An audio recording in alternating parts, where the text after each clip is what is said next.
Unbox with me.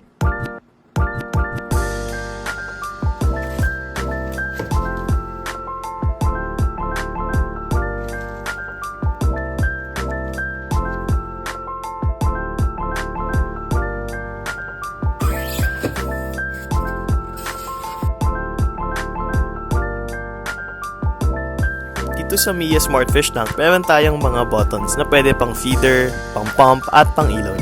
Pwede natin palitan yung ilaw niya through the button or through the smart app.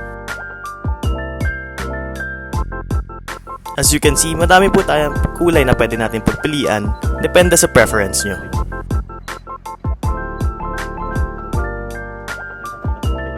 Also, meron din siyang lighting schedule, feeder, feed protection na kung saan namamatay yung pump pag nagpapakain tayo for 3 minutes.